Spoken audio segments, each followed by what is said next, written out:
अरे नहीं बड़ी, वो तुम्हारे बालों में ना एक बहुत बड़ा सा क्या कहते हैं उसे, हाँ, मकड़ी का जाला फंस गया था। मैं बस उसे साफ कर रहा था। आरव ने अजीब सी नजरों से वेदांत को देखा और उठकर बैठ गया। मकड़ी का जाला? सीरियसली? मेरे बालों में वैक्स लगा है, जाला नहीं। तुम बहुत वियर्ड एक्ट कर रहे हो सुबह सुबह। तभी किचन से रिया बाहर आई। उसके हाथ में चाय के 2 कप थे। उसकी नजर वेदांत पर पड़ी, जो आरव के पास बहुत ही ऑकवर्ड पोजीशन में खड़ा था। क्या चल रहा है यहाँ?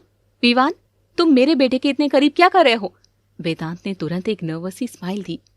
कुछ नहीं रिया जी, मैं तो बस आरव से पूछ रहा था कि आज ब्रेकफास्ट में क्या बन रहा है। बहुत जोरों की भूख लगी है। रिया ने अपनी आंखें सिकोड़ते हुए उसे घूरा। उसे इस नए किराएदार की हरकतों पर शुरू से ही शक था। यहाँ ब्रेकफास्ट ऑर्डर पर नहीं मिलता मिस्टर विवान। मैं कोई होटल नहीं चला रही। अपना नाश्ता खुद बनाओ। और हाँ, आज मंडे है। वाईफाई का नया पासवर्ड मैंने बोर्ड पर लिख दिया है, लेकिन वो तुम्हें तब मिलेगा जब तुम मुझे इस हफ्ते का रेंट एडवांस में दोगे। Advance rent? लेकिन मैंने तो कल ही शिफ्ट किया है। मेरे घर मेरे रूल्स। रहना है तो ठीक, वरना दरवाजे का रास्ता आपको पता है। रिया वहां से चली गई। वेदांत ने एक गहरी सांस ली। जो इंसान करोड़ों की कंपनी चलाता हो, उसे आज एक वाईफाई पासवर्ड के लिए जलील होना पड़ रहा था। लेकिन रिया का ये एटीट्यूड उसे गुस्सा दिलाने के बजाय उसे और भी ज्यादा अट्रैक्टिव लग रहा था। दोपहर का वक्त था। रिया अपनी बेकरी जा चुकी थी और आरव स्कूल। घर पर सिर्फ सुहासिनी जी थी, जो अपने कमरे में टीवी पर पुराने सीरियल देख रही थी। वेदांत अपने कमरे में बैठा लैपटॉप पर एक important international video call attend कर रहा था। उसने अपने पीछे एक ग्रीन स्क्रीन लगा रखी थी, ताकि किसी को उसके असली बैकग्राउंड, जो रिया का एक मामूली सा घर है, पता न चले कि वो यहाँ रह रहा है। लुक मिस्टर जॉनसन, मुझे ये डील किसी भी कीमत पर चाहिए। अगर वो अपनी प्राइस कम नहीं करते तो we will take over their company. I want this done by tonight. तभी दरवाजे पर जोर से दस्तक हुई।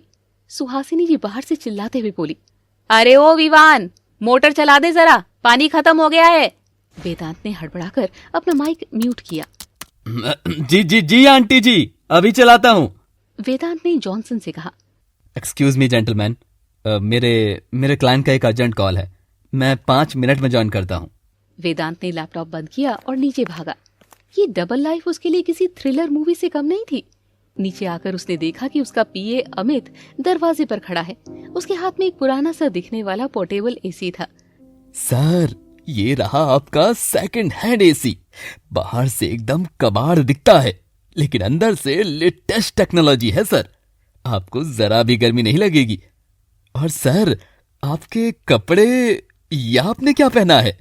वेदांत ने अपने ढीले ढाले पजामे और पुरानी टी शर्ट को देखा। बकवास मत कर अमित, जल्दी से एसी ऊपर फिट कर। और हाँ, वो डीएनए लैब वाले डॉक्टर से बात हुई? मैंने सुबह आरव के हुडी से गिरा हुआ बाल कलेक्ट कर लिया है। इसे सेफली लैब तक पहुंचा दे। अमित ने वो जिपलॉक बैग ध्यान से देखा। डोंट वरी सर, मैं आज ये सैंपल लैब में दे दूंगा। पर सर, आप ये सब कब तक करेंगे? आप सीधे सीधे सच क्यों नहीं बता देते? वेदांत की आंखों में गहरा दर्द उभर आया। सच इतना आसान नहीं है अमित। रिया मुझे कभी माफ नहीं करेगी। मुझे पहले उसका भरोसा जीतना होगा। मुझे उसे साबित करना होगा कि मैं वो 11 साल पुराना बिगड़ा लड़का नहीं रहा। You may leave now. Amit AC लगाकर वहां से चला जाता है। शाम के 8 बज चुके थे। रिया अपनी बेकरी से वापस आई। वो पूरी तरह से थक चुकी थी। उसके चेहरे पर थकान साफ झलक रही थी। वो सीधे किचन में गई और अपने लिए एक गिलास पानी निकाला। तभी सुहासिनी जी अपने कमरे से बाहर आई। उनका डेली का ड्रामा शुरू होने वाला था। आ गई महारानी, दिन भर बाहर, पता नहीं किन किन लोगों के साथ हंस हंस कर बातें करती है। घर का तो कोई होश ही नहीं है। मेरा बेटा क्या मरा, तुमने तो जैसे अपनी आजादी का परमिट ही ले लिया। अरे थोड़ी तो शर्म कर लिया कर। रिया चुपचाप पानी पीती रही। वो इन तानों की इतनी आदी हो चुकी थी कि अब वो पलटकर जवाब भी नहीं देती थी। बस उसकी आंखें भर आती थीं।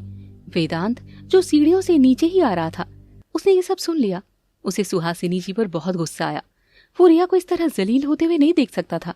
वेदांत तेज कदमों से नीचे आया और सुहासिनी जी के सामने आकर खड़ा हो गया। उसकी आंखों में एक ऐसा गुस्सा था जिसे देखकर अच्छे अच्छे बिजनेसमैन कांप जाते थे। इनफ, बहुत हो गया आंटी जी। मैं पिछले 2 दिन से नोटिस कर रहा हूं कि आप बात बात पर इन्हें ताने मारती हैं। सुहासिनी जी ने हैरानी से कहा, तू तू एक किराएदार होकर मेरे घर के मामले में बोलेगा? तेरी हिम्मत कैसे हुई? हिम्मत की बात मत कीजिए।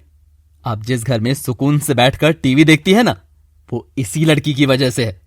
ये सुबह 5 बजे उठकर आपके लिए खाना बनाती है, आरव को स्कूल भेजती है और फिर 10-10 घंटे तपती हुई ओवन के सामने खड़ी होकर बेकरी में काम करती है ताकि आप लोगों का पेट भर सके।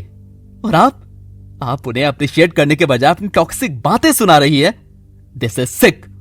रिया चौंक कर वेदांत को देखने लगी। आज तक किसी ने उसके लिए यूं स्टैंड नहीं लिया था।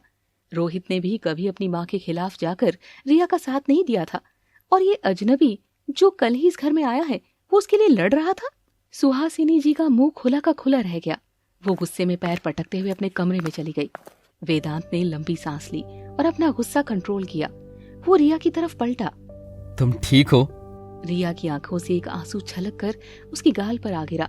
उसने जल्दी से उसे पूछा, तुम्हें ये सब करने की जरूरत नहीं थी विवान। ये मेरे घर का रोज का तमाशा है, मैं हैंडल कर सकती हूँ। वेदांत ने सॉफ्ट टोन में कहा। रिया, तुम्हें हर चीज अकेले हैंडल करने की जरूरत नहीं है। कभी कभी किसी का सपोर्ट ले लेना कोई कमजोरी नहीं होती। तुम जाकर फ्रेश हो जाओ, मैं तुम्हारे लिए कुछ बनाता हूँ। रिया कुछ नहीं बोली और चुपचाप अपने कमरे में चली गई। रात के 11 बज रहे थे। घर में शांति थी। रिया छत पर बैठी थी। वेदांत 2 कप कॉफी और एक बाउल में मैगी लेकर ऊपर आया। मुझे पता है तुम डिनर किए बिना ही सो गई थी, और मुझे कुकिंग में सिर्फ मैगी बनानी आती है और coffee. So here it is. Riya ने हल्की सी स्माइल दी। उसने कॉफी का कप हाथ में लिया। थैंक्स, और नीचे जो हुआ उसके लिए भी थैंक्स। तुम पहले इंसान हो जिसने मुझे इस तरह डिफेंड किया। वेदांत रिया के पास बैठ गया।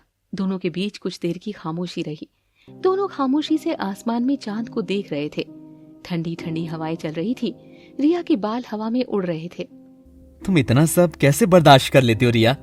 I mean, एक टॉक्सिक एनवायरनमेंट, काम का स्ट्रेस। तुमने कभी इस जगह को छोड़कर अपनी एक नई जिंदगी शुरू करने का नहीं सोचा? रिया ने कॉफी का एक घूंट लिया और दूर आसमान की तरफ देखने लगा। नई जिंदगी? किसके साथ? इस दुनिया में कोई किसी का नहीं होता विवान। 11 साल पहले मैंने भी एक नई जिंदगी का सपना देखा था। एक लड़का था, बहुत अमीर, बहुत चार्मिंग। मुझे लगा वो मुझसे प्यार करता है। मैंने अपना सब कुछ उसे दे दिया, और फिर एक दिन वो मुझे बिना बताए, बिना कुछ कहे हमेशा के लिए छोड़कर चला गया। वेदांत का दिल जोर से धड़का। उसे महसूस हो रहा था कि उसके किए गए धोखे ने रिया को कितना गहरा घाव दिया था। वेदांत ने कांपती हुई आवाज में कहा, शायद उसकी कोई मजबूरी रही हो। शायद वो वापस आना चाहता हो। रिया की आंखों में एक अजीब सी नफरत और गुस्सा उतर आया। अमीर लोगों की सिर्फ एक मजबूरी होती है विवान, उनका पैसा और उनका ईगो। वो हम जैसे मिडिल क्लास लोगों को सिर्फ एक टॉय समझते हैं। जब मन किया खेला, और जब मन भर गया तो डस्टबिन में फेंक दिया। रोहित ने मुझे उस वक्त सहारा दिया जब मुझे सबसे ज्यादा जरूरत थी। उसने आरव को अपना नाम दिया। मैं उसकी एहसानमंद हूँ, इसीलिए मैं उसकी माँ के ताने सह लेती हूँ। लेकिन अब मेरी लाइफ का सिर्फ एक ही रूल है, no more rich spoiled brats. मैं अमीर लोगों से सख्त नफरत करती हूँ। वेदांत खामोश रह गया। उसके पास कहने के लिए कोई शब्द नहीं थे। वो रिया को बताना चाहता था कि वो उस वक्त लंदन अपनी मर्जी से नहीं बल्कि अपने माता पिता के दबाव में गया था। उसके पिता ने उसका पासपोर्ट जब्त कर लिया था और उसे इंडिया वापस नहीं आने दिया था। लेकिन आज ये सब एक बहाने से ज्यादा कुछ नहीं लगता। लेकिन विवान तो अमीर नहीं है ना, वो तो एक स्ट्रगलिंग फ्रीलांसर है। वेदांत ने माहौल को हल्का करने के लिए एक स्माइल पास की। हाँ, शायद इसलिए तुम मुझे उतने बुरे नहीं लगते। तुम्हारी आंखें बहुत सच्ची लगती है विवान। रिया का एक वाक्य वेदांत के सीने में तीर की तरह चुभ गया। जिस इंसान को वो सच्चा मान रही थी वही उसकी जिंदगी का सबसे बड़ा झूठ था। वेदांत ने मन ही मन खुद से वादा किया, मैं तुम्हारे इस भरोसे को कभी नहीं तोड़ूंगा रिया, चाहे मुझे इसके लिए वेदांत सिंघानिया की अपनी पूरी पहचान ही क्यों न मिटानी पड़े। तभी नीचे से आरव की आवाज आई, मॉम, मेरा गेम क्रैश हो गया और ये वाईफाई क्यों नहीं चल रहा। रिया झटके से उठी। ओह शिट, मैंने तो आज का पासवर्ड चेंज ही नहीं किया। तुम लोग ये मैगी खत्म करो विवान, मैं नीचे जाकर उस शैतान को सुलाती हूँ। रिया वहां से भागती हुई नीचे चली गई। वेदांत अकेला छत पर बैठा उस आधी खाई हुई मैगी को देखता रहा। उसे पहली बार महसूस हो रहा था कि दुनिया के सारे पैसे मिलकर भी वो सुकून नहीं दे सकते जो उसे इस छोटी सी छत पर एक अजनबी बनकर रिया के साथ बैठकर मिल रहा था।